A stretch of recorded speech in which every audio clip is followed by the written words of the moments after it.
Hi, I'm Frances Callier. I'm Angela V. Shelton. We are Frangela, and welcome to The Final Word.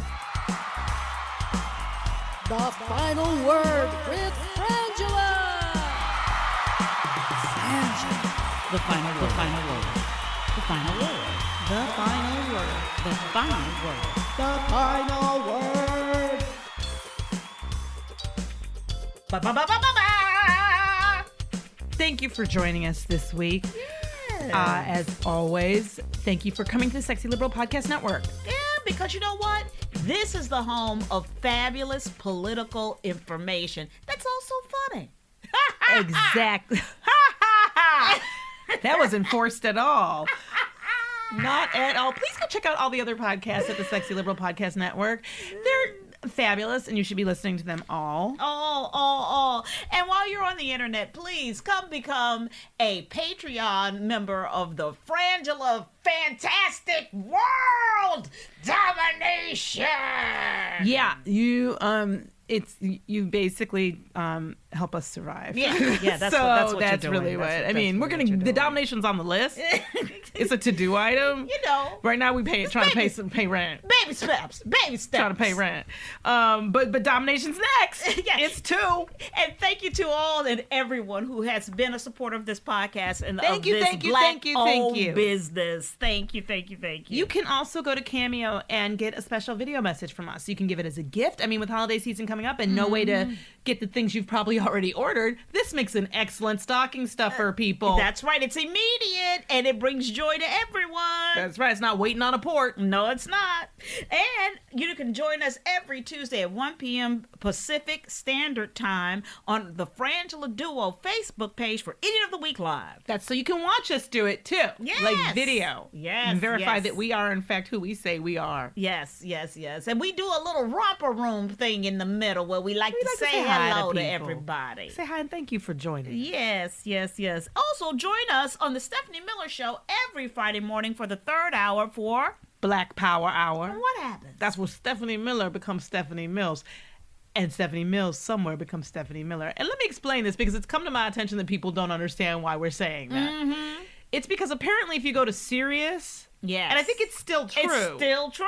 If you look up the Stephanie Miller Show at Sirius, one of the places you can hear the lovely show, Yes. a picture of Stephanie Mills comes up. Yes. And it's the most hysterical thing. Because Stephanie Mills, in case you don't know, is a black lady, wonderful, amazing singer. And she's going to be doing a versus with Chaka Khan. I'm very excited about this. I think it's very soon. Yes. Is it on Hallmark or something? I think so. Go look at it. If you put in Chaka Khan and Stephanie Mills, you'll find it. We got to get together with Stephanie Miller and watch that and see if she then at that moment does not. We should hold a camera on her and see if she transforms. In front of our faces. In front of our faces, everybody. Well, looky here. Who got infrastructure done? Okay, look.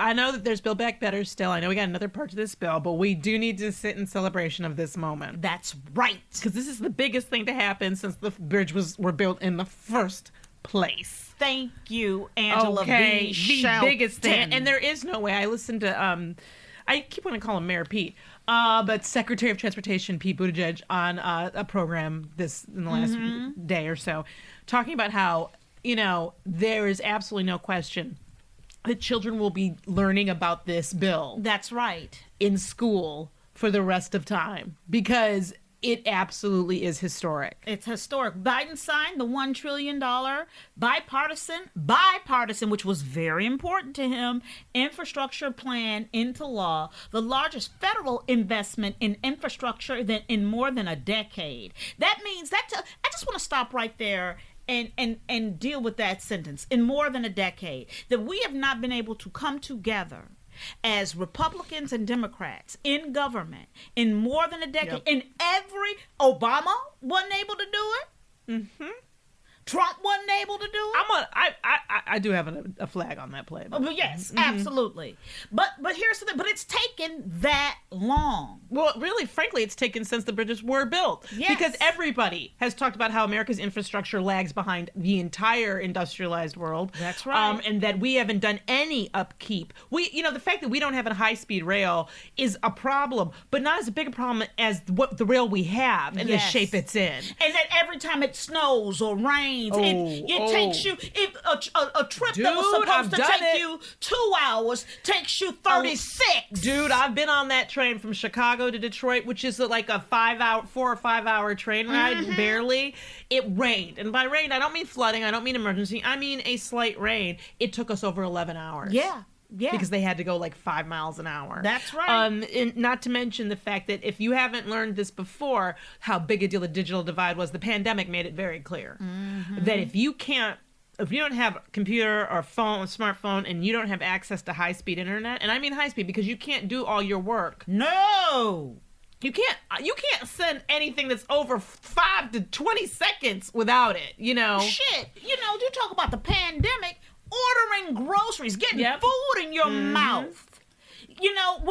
When people were completely frightened, and if you're a senior citizen, or if you have an a compromised immune system, and you don't have the access to those things, you're screwed. Yep. And so it's a huge deal. But almost everyone has said it the exact way you just said it about it being bipartisan. You've also said, quote, it was important to him. Wasn't important to me. Which I find amazing because I don't think I've seen a pundit or a reporter not use that phrase. Important, which was important to him.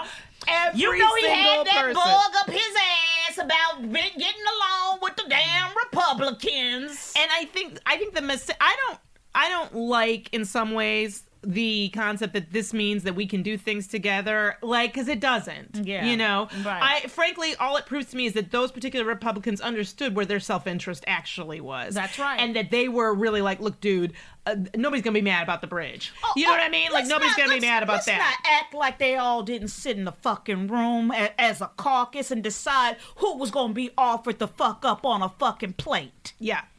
This was a discussion, and Yep. and who they was going to didn't be count the on face? death threats. I No. think that they all thought if they nodded to Trump throughout it, because you see the look on a homegirl's face. I can't remember her name. I think she is from Michigan, actually. But she went to the rally or whatever you want, the Klan sign. rally, Oh, whatever it is right. for Trump.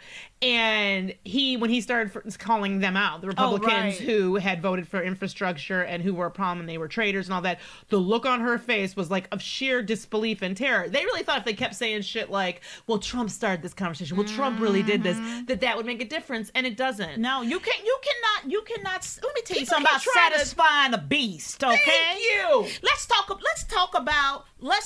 about sub-devil, okay? Sub-devil. Sub-devils. Damn, I'm writing that down. He was a sub-devil. Okay?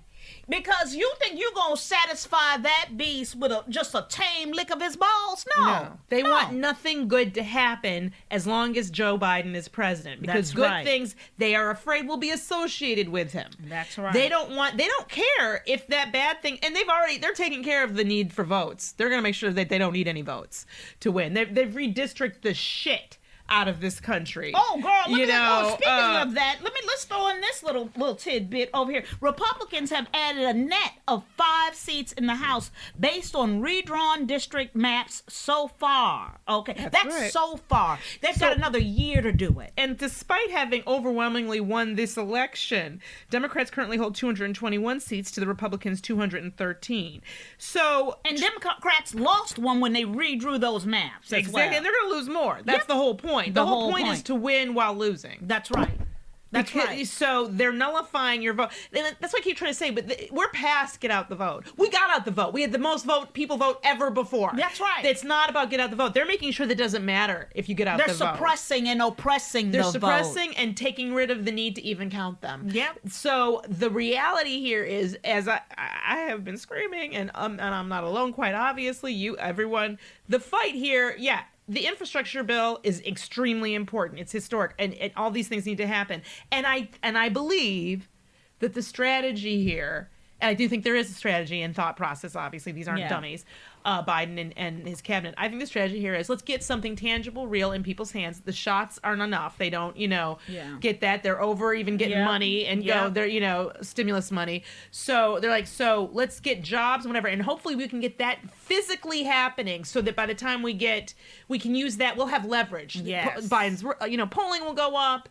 Citizens will be calling, they'll be employed, they'll have leverage, and that leverage will force those representatives and senators like Sinema and Manchin to actually represent their elected, Right. the people who elected them's interest and vote for voting rights, etc. I think that is their calculation. I would love for them to be right. Yeah. And we're about to see. We're about to We'll go see. through it. Nearly 200 nations reached a climate agreement intended to propel the world towards more urgent climate action, but it falls short of what is needed to avert the crisis. I was just talking to Angela before we started that today, right now in New Delhi, the air is 4 times worse than what is considered harmful. 4 times So air that they would say don't go out in, it's 4 times worse than that. than that. It's at that level where they stop even. They want to shut down know. the city of I think New Delhi has something like 400 million people. It's something crazy. Yeah. And they want to shut it down and keep everybody home because you literally cannot see in front of you. And here's the problem. India is not in this climate agreement. Yeah, because this is how they're becoming. It's for their economy. Yes. So after 2 weeks of the United Nations COP26 Okay, talks, so I was trying to look at the population of New Delhi, and they're saying it is 11 million. 11 million. It was. I was thinking- wait. This is weird. Delhi City 2020, it's 30.2 million. It Okay. looks like that's what I'm googling. 31, a little over 31 million. Maybe I'm thinking of Delhi has 400 million. It's, And New Delhi is the small one. but I don't know if 400 million, the whole country, but anyway. Right. Is, the point is, it's a huge. It's huge. Huge city. And shutting it down because of air quality. Yeah. Not because of a storm. No. Not because of COVID. Air. The air which we you, breathe. You need all the time.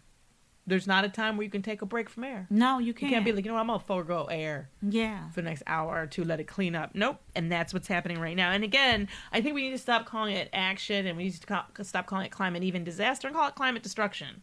Well, Because that's destroying, that you can't breathe, that means the climate's destroyed. it's destroyed. The Glasgow Climate Pact doesn't reflect the urgency expressed by international scientists in their Code Red for Humanity climate report after delegates agreed to, quote unquote, phase down the use of coal power, the single biggest source of greenhouse gas emissions, phase out inefficient fossil fuel subsidies, and defer more action on reducing fossil fuel emissions next year. Here's the thing. It's like now we just talked about the infrastructure plan.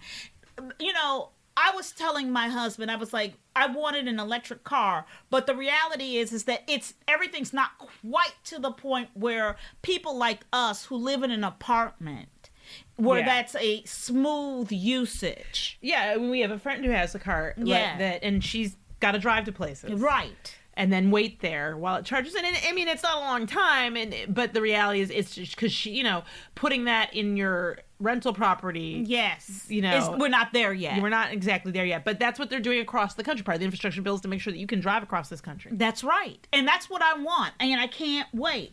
And that is what's wonderful and why we voted for President Biden is to have a forward looking perspective versus one that's based in fossil fuels and coal and industries that are literally killing us, where people literally cannot see on the fucking street, cannot breathe. And it doesn't even make economic sense because the reality of being beholden to OPEC and not being able to function without these China and Russia The and wars all these over all these oil. places that control oil and our consumption. Like we should want to be free of that, on top of the fact that it's destroying the environment. Also, it's a dead industry. The reality of how few jobs we're talking about, it's like the perception of coal mining is way far out of line with the reality of it. Well, the issue is not even this is the red fucking herring that makes me angry in this discussion. We talk about the workers, and they get elevated and turned into martyrs. We're talking about 10,000 people in this country, but we're not really actually talking about the workers. No, we're talking about the wealth of the owners. Yes, and because of those are very few people. Yeah, and because Joe of Manchin being among them, right. I believe, and because we're sitting here trying to protect, the government is trying to protect. Has in the past protect these rich people's wealth. That's right. We all, by the millions in our health and going further and creating better, greener economies, suffer. Yeah. So that we can keep those rich men wealthy. Because there are still people out there who are trying to push this trickle down crap. Which at this point, I'm like, what are you going to... Look, it's going to come up in Idiot of the Week, so you're going to want to watch or listen to Idiot of the Week, but don't piss on my head and tell me it's raining. Okay. Or that I'm at a concert. You'll have to watch. Speaking of pissing on my head and telling me it's raining, the Trump administration covered up a 2019 airstrike. I remember when this happened in Syria that killed 80 people, including women and children. You know, when we find out all the shit that he had covered up, it's going to be astonishing. Well, I find this story so striking because there's all these things that aren't supposed to happen. Like the military, right? Our idea of the military is that there are procedures and rules that people would rather die, have their head cut off, than in any way violate. And yet, the military never conducted an investigation into the bombing, even though they were supposed to. Yeah, how did that happen? An Air Force lawyer reported the incident as a possible war crime. Okay? It got reported. Those were the words used. As a war, the United States possibly committed a war crime. He reported it in his chain of command, which would have required and did require an independent investigation, which was simply never done. But they delayed any report, stripped it of any mention of the bombing. Which I'm like, what was the report on that? Right, like it was windy that day, and Tom had peanut butter and jelly for lunch, and it was still windy and sandy. We played cards. Like, what was in the damn report if that wasn't in it? Was this the mother of all bombs thing? Yes. Yeah. Yep. So it was one of the largest civilian casualties in the war against the ISIS, the Islamic State, but it wasn't publicly acknowledged by the U.S. military until last week. Yep. And speaking of being publicly acknowledged, Steve Bannon surrendered to federal authorities. I have to tell you, I'm not kinky. Francis, you know, I know people don't know. Francis King, I'm not a kinky person. I'm not into bondage, but let me tell you how excited I got to see some cuffage. On Steve Bannon. I was like, that is sexy. Yeah, Sending that man to prison is hot. Steve Three-Shirt Bannon had to walk his ass up in perp there. walk. He had, you know what? He had layers. What's up, new fish? New fish. I was 3 like, days after being indicted by the federal grand jury. Which I have to say it. Why do white people get to schedule their arrests? Girl, I mean, I don't understand it. They run up like SWAT for like parking tickets. I know. But you can literally defy a congressional subpoena. There's a debate about whether or not they're even going to charge you with any kind of contempt. Yeah. And then you get to hold publicity statements, continue to do your podcast, and schedule your arrest. Walk up in these people's homes and drag them out like they black. Totally. Each count of contempt of Congress is a misdemeanor, punishable by up to 1 year in jail, Angela, and a maximum fine of $100,000. $1,000. Oh, you don't even have to buy me dinner. And you know what? But you know what? Here's the thing: he will raise that money. Well, Danny didn't even enter a plea. No. Now, here's the thing: He has no respect for the process. He doesn't care. He didn't enter a plea. No, he's not even going to And take it was seriously. released without bail, Which makes no sense to me. Let my ass do it. after surrendering his passport. He's due back in court on Thursday. Following the court appearance, Bannon said to his supporters, he said his supporters should remain focused on taking on the illegitimate Biden regime. Let me tell you Fuck something. I'm not Steve sure that Bannon. he's got supporters. Totally. I mean, he's got people who know his name, but I don't know what about. This is what kills me, Francis. Like fat meat ain't crazy. I know. Like you know what? Like you can wax a pony twice. You can't. can't. You can't wax no pony And, twice. but you know what? You know who's going to try to wax that pony twice? Mark Meadows. That's what I don't understand. Well, y'all were there when they started saying hang Mike Pence. Yes. What about they will turn on anyone? Yes. Okay, like Yes. with the possibility of Trump being the only exception. And I'm not even totally sure that they couldn't be talked into turning on Trump if they thought somehow he'd been co-opted or brainwashed, you know. So what makes them think that won't be used on that? Like, I find that they are absolutely, you can't trust the mob. That's No. why we don't want to be ruled by a mob. Yep. And we'll be right back after these messages. Welcome back. This was delicious. This was my piece of delicious yesterday. And just, I was so happy. Judge rules InfoWars, Alex Jones liable in Sandy Hook defamation lawsuits. It has taken too long. This is justice that has taken too long. Oh, yeah. It was that Sandy Hook was in 2012. Too long. It's almost a decade later. And Connecticut Superior Court Judge Barbara Bellis ruled on Monday, the conspiracy theorist, and I think that that's too strong a word, asshole, racist, conspiracy nut job, Alex Jones, was liable for all damages in the defamation lawsuits against the families of the 2012 Sandy Hook school shooting filed against him for claiming that the massacre was a hoax. He's acknowledged in some way that the shootings did in fact happen, but part of the reason he won, I think it is the reason that they won, is because he's refusing to turn over his financial record. That's right, to show how that when he began making these claims, how his ratings went up and his profits went up. That's And right. that they were commiserate. Because here's the thing. No real business news person is going to continue to pursue a story that doesn't pay them. Thank you. Here's the thing. He makes money. Yep. And he makes money on information. It's in the title. It's prescriptions. InfoWars. Yeah, those prescriptions don't buy themselves, Francis. No, they don't. They don't.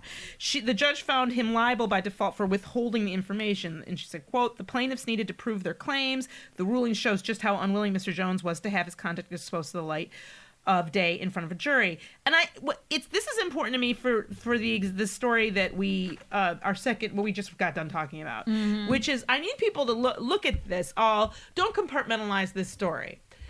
Hold it in the same place that you hold Mark Meadows and Bannon. That you hold everybody from the January 6th That's right. investigation committee who is not following subpoenas, who aren't turning over information. Because what this is every place they are interacting with the system, these people are saying they don't respect it. It holds no sway over them. That's right. He didn't lose because he was found guilty of doing this because of the thing itself. He lost because he won't comply with the orders of that court, which is a part of their messaging. Can I tell you something? Please. That this is what we're going through right now. I don't know why I'm talking through my lips like this. She's got her hand around her mouth like a megaphone, so that it's, yes. And I'm right. I'm like, what? I'm not even an inch away from you. You're not even really, but I'm going to shout it. This is about white law. Yep. This is about whitedom right now because we're about to go to the biggest example. We have been leading up to the biggest example of it that we're watching and seeing that, as you say, hold it all in the same place. That's right. Judge drops gun charge against Rittenhouse as the jury starts the deliberation. So, let me tell you how I feel about Judge Bruce Schroeder. the asshole. Mr. I'm auditioning to be a Fox correspondent. Be clear, this man has run unopposed, I believe, 3 times. That needs to stop. Yes. Okay, because this man needs to be off the bench. But yes. Yes. Well, he dropped the gun possession charge against Kyle Rittenhouse shortly before lawyers gave closing arguments so that they couldn't argue against it. They couldn't do anything about it. Couldn't do anything about it. And he de facto basically set Kyle Rittenhouse fucking free. Well, this is the strategy here, because and I'm using the word strategy because this judge has made it very clear where he stands. Yes. On Kyle Rittenhouse, and it's not debated that he had a gun. But so this was one charge, the only charge. It's not a debate that there's been no debate that he didn't kill these people. Yeah. The question is if he had a right to, and there's only one time that you have a right to. It's when you are being threatened, when your life is in danger. We actually don't have public executions by citizens for protesting, looting, or arson. Those things, we don't have that. We don't have public execution by people. But the point is that this judge did that so that the one charge that was a gimme, right? That of course he's going to get charged with that. He shouldn't. He wasn't old enough to have a gun. It's not his gun. Illegal. It wasn't legal. It wasn't permitted in any way to him. He absolutely shouldn't have had it. By getting rid of this charge with this bullshit concept of the barrel length, and maybe you can't. The law isn't clear about what kind of gun it means. Well, let's find out the law, motherfucker. Of course you can't bring an AR-15. That's not even a hunting gun unless you're hunting people. Yes. So and guess what? He was hunting people. He was hunting for treasure, and the treasure was murder. Yep. And you gave it to this psycho kid. So by getting rid of that charge, if this jury were to find him innocent of the other charges, he can walk out. That's right. But if he kept that charge in there, he was going to get convicted of that charge. There was no way to not do it. So the judge got rid of it. Yep. Because you know why? We protect whitedom in this country. And understand, do not come to me. Okay, I need Francis. Do not.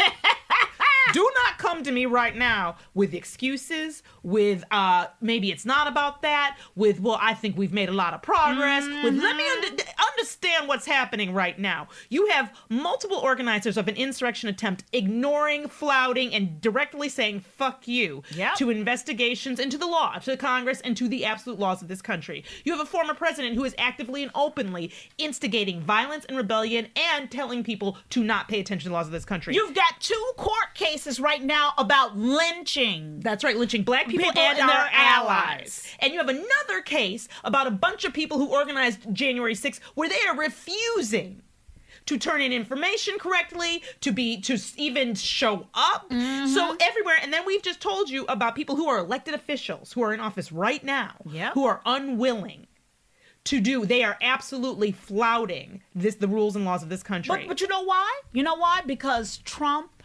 was an excellent and effective figurehead, example of how to bring this country down from the inside. And let me tell you something. Putin should be so proud of himself. Yeah, oh, I'm sure he is. He should be so proud of himself. In under 4 years. I mean, he should be proud of what the damage that he has done to this country. No, a civil war didn't do it. No.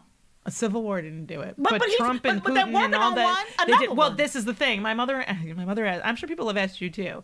My mother asked me that we were talking. She was, well, what do you think is going to happen? I said, I think we're going to have to fight. Mm-hmm. And she was like, and I'm like, I'm not being passionate. I'm not blustering. I'm not. In no way do I like saying this, and in no way am I happy about it. But if anybody believes that 2022 is going to go smooth, they're going to object to every single election. They're going to do everything they can to not seat Democrats. They're going to do Mitch McConnell again will pull that shit again if we even get to that point of not letting people be seated or recognized. Or we're going to have to actually be willing to do more. We're going to have to get in these streets and we're going to march, and that march is going to be confronted by them. And the reality is they're going to make another attempt at an insurrection. Well, here's the problem. We have got to rail. That's right. And here's the thing. The railing has to start. You know, for me, timing-wise, it's got to start in March. Because you got to wait. The railing. People. I'm calling it the railing. Yes. The railing has got to start. Because March has got to be the time. Because you got to wake people up and get them to understand in communities, especially these Republican kind of led legislatures, that they cannot go to sleep they're the ones who are going to do it. They're going to carry out the legal because they're pulling a Hitler. They tried a violent overthrow, didn't work, so now they're going to go the legal way. Yeah. And they're going to create the laws and create the means for them to do it. And it's up to us to stop them. And I'm going to tell you I'm going to tell you something, Francis. You know this. When I was in 8th grade, it was the worst year of my life. Worst year of her life. Yeah. Worst year, y'all. Worst year. I went to a public school for the one and only year of my life, and let me tell you, it was unpleasant. Let me spoiler alert. It did not go well for me. It was a very hard year, and I was promoted that year. I skipped a grade, but in their infinite wisdom, they had me in 8th grade academics, but 7th grade electives. So it took all of 2 days for people to be like, "What the hell is going on with her?" And I was new to the school, right? And these kids have been together, a lot of them through all of elementary school, but at least since 6th grade. So I got, and I am not exaggerating, I was attacked by the entire school with the exception of 3 people who were not strong enough to be called a posse. Okay. They were they liked me because I took attention off of them. Right. They were the ones getting picked on, but now it was me. And I mean organized with, tortured, screamed at, hit, kicked all day long, and it was awful and really hard. And one day I just couldn't take a lot of it, and like a lot of kids, I didn't tell my mom about it because I felt like I was supposed to handle it. Understand that's why your kids do that. And one day I asked my mom, what can you do when you're outnumbered and when people want to hurt you and in a situation? And I forget how I put it together for her so that it would, she really didn't think I was talking about me. And she said, well, people don't hurt crazy people. So the next day I wore a hospital robe to school. You take direction. I take direction well as a motherfucker. Let me tell you something. You tell me to walk wrong, I walk wrong. So I put on that hospital robe, and all day long when people came up to me, normally where they would have kicked me or pushed me or said something horrible, they were like, they'd be whispering quarters, and they'd send one person out and be like, why are you wearing that hospital robe? And I said, because today I have to go right back to the home. Normally I have time after class, but now I have to go right back because there was an incident. I got in a fight, and so I have to go to lockdown. Yeah. And that word got around, and at least the physical intimidation stopped. Right. What I am suggesting is we all gonna have to put on our hospital robes. Yes. Everyone. Everybody. Go get a hospital robe. All right. We'll meet you back on the corner on Tuesday. That's right. You can be naked underneath. It's gonna help with the whole nudity charge if you have the robe anyway, because you can open it, whatever. Yes. But the point is, we gonna have, when you talk about railing, I want you to get your minds around. Get your minds you right. You got some time here, maybe, but get your minds around that, because we're not gonna just vote in 2022 and it's gonna be okay. Yeah, that's what people think. And it's not going to go down that way. It's not going down. We're going to get your minds right. That is our final word. And now it's time for emails. Time to go get your motherfucking emails. That's right. Thank you for writing us at frangela08@gmail.com. We love hearing from you. Yes. This is from Katie B. Thank you. It's entitled Cranberry Sauce. Ladies, I really dislike cranberry sauce. Period. But when I invite people over for Turkey Day dinner, I make the cranberries from scratch. You know what I like? The cut of your jib, Katie. Using fresh berries, orange liqueur, and orange zest. Oh, and a bit of sugar. Sorry, but that shit in the can is just wrong. Okay. Katie B. This is directed at me. That's at you. And that is because Francis makes some wildly crazy It's not crazy. It's delicious. It's a chutney. It's a cranberry chutney. Dream-killing anti-Dr. King. Dr. King. Kind of mess. And I was talking about the Americanism, the true patriotism of the canned cranberry sauce. I'm not talking about any can. I'm talking about some ocean spray. Okay. I know you don't know but the point is, Katie B, what I love about Katie B is she gets a carve out is a great patriot for me, even though her cranberry sauce is wrong. You know why? Because she don't like it, but she still serves it. Because you're supposed to. Because you're supposed to. Supposed to. Thank you, Katie, for acting right. Yes. This next email is from Kurt. We love you, Kurt L. Yes. And this is it. OMG, OMG, OMG. The Waffle House Micro Idiot is hilarious. That's the Micro Idiot you get from doing what? Sponsoring, becoming a Patreon. That's right. You get 3 a week. There are hundreds of them. If you become a Patreon now, you got hundreds to listen to. Yes. I think I got to call in sick because my side split with laughter. I was literally curled up on the floor, LOLing. Lots of love and gratitude. We love you. Thank you, Curtis. And this is from Beth E. Racism in infrastructure. Dear Francis and Angela, I would like to invite all those Republicans who scoffed at the idea of racism and infrastructure to come down to Chicago for a visit and a tour. Of course, they'd have to travel out of the loop to do that. That's because that's really where Chicago is. I work for CPS, Chicago Public Schools, possibly near Francis's old neighborhood, Cicero and Madison, and a little further west. I have students who are only a few miles from the lake but have never been to the beach. Yep. Thank you. Who buy their groceries from the corner store because the nearest grocery store is too far away. That was, basically That's Detroit. everybody in my That's neighborhood. all Detroit. Yeah, there are no yeah, grocery yeah. stores. Yeah. They live off the heroin highway where the suburban kids drive in from the western suburbs to buy drugs. Yep. And they can't get out to the western suburbs to do or get anything. I buy tire insurance because the roads are so bad that I'm always I replacing didn't even them. know you could get tire insurance. One time I drove down a section of Van Buren that was so bad I was looking around to see if the road had been condemned. Dang. But no, there were people living in the houses on the street. I applaud this new infrastructure bill. Woohoo. And I appreciate that Pete Buttigieg is trying to make a conscious effort in using this money fairly and wisely. I pray that there is a lot of oversight because I fear that once local governments get their hands on the money, they'll do whatever they want with it. Thanks so much. I love what you do and look forward to your podcast and Micro Idiots every week. You make me laugh in the face of this insanity, Beth. Thank you, Beth. Thank you, Beth. Thank you for writing. You can write to us at frangela08@gmail.com. Woohoo! That was good, Francis. Yeah, that just came on out. And now it's time for Resist Wrap Up. This is where we give you an actionable item in addition to calling your senators and representatives at 202-224-3121. This week, we wanted to, if you're not aware of it, inform you about the website Run with Maud. Yes. That's MAUD.com. Yes. It's a website dedicated to supporting the fight for justice for Ahmaud Arbery, who was a man who was murdered Yes. by 3 men in the trials, of course, going on right now. Yes, and it has a dialer service set up to let various law enforcement officials know you're angry and paying attention. First up, at the federal level, they're saying that we need to persuade the leadership of the Department of Justice and FBI to investigate and prosecute this case as a hate crime because it is.